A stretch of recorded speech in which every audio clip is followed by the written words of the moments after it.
CP MLA రోజాకు హైకోర్టులో vote లభించింది. ఏడాది పాటు సస్పెన్షన్ తీర్మానాన్ని కొట్టివేస్తూ మధ్యంతర ఉత్తర్వులు జారీ చేసింది. తదుపరి విచారణ 4 వారాల పాటు వాయిదా వేసింది. చట్టవిరుద్ధంగా తనను సస్పెండ్ చేశారంటూ రోజా కోర్టును ఆశ్రయించింది. సుప్రీంకోర్టు ఆదేశాలతో విచారణ చేపట్టిన హైకోర్టు తీర్మానాన్ని కొట్టివేస్తూ తీర్పు వెలువరించింది. రోజా తరపున సీనియర్ లాయర్ ఇందిరా జయసింగ్ వాదనలు వినిపించారు.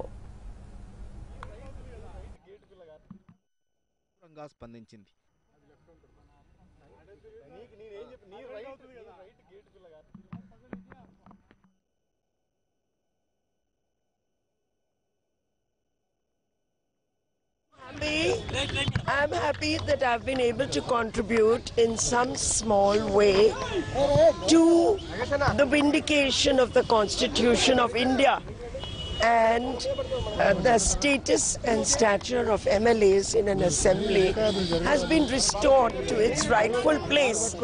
This is an interim order, that is why I don't want to say anything more about it. But I think in this country we are going through times where we have to be very faithful to the Constitution of India. That is the only guarantee that we have that the rights of citizens will be protected. So I'm very happy about today's order, and I'm hoping that Madam Roja will be able to attend the assembly session today. Have you got the copy of order? I've read it. I've read the copy of the order. It will be uploaded today, and an email will be sent to the Secretary Legislative Affairs to enable her to attend the session today. This is victory for rule of law. ఈ విజయం నాది మాత్రమే కాదు, నా నియోజకవర్గ ప్రజలది.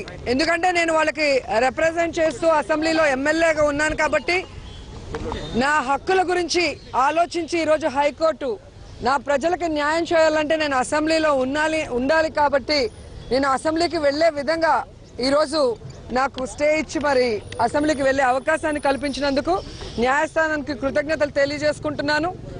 మరి ఎవరికైనా అన్యాయం జరిగినప్పుడు న్యాయస్థానాలు ఖచ్చితంగా ఇన్వాల్వ్ అయ్యి న్యాయం చేస్తాయి అన్న నమ్మకాన్ని వమ్ము చేయకుండా ఈరోజు నాకు న్యాయం దొరికినందుకు నిజంగా చాలా సంతోషిస్తున్నాను.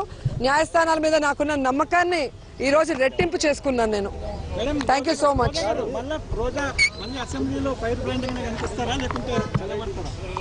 ఖచ్చితంగా ప్రజల సమస్యల మీద ఎప్పుడూ కూడా గట్టిగానే ప్రభుత్వాన్ని నిలదీస్తాను. ఎందుకంటే నేను రాజకీయాల్లో 1999లో వచ్చాను. ఆ రోజు నుంచి ఈ రోజు వరకు పార్టీ ఏదైనా కూడా ప్రజల సమస్యల మీద పోరాడుతూ ఉన్నాను.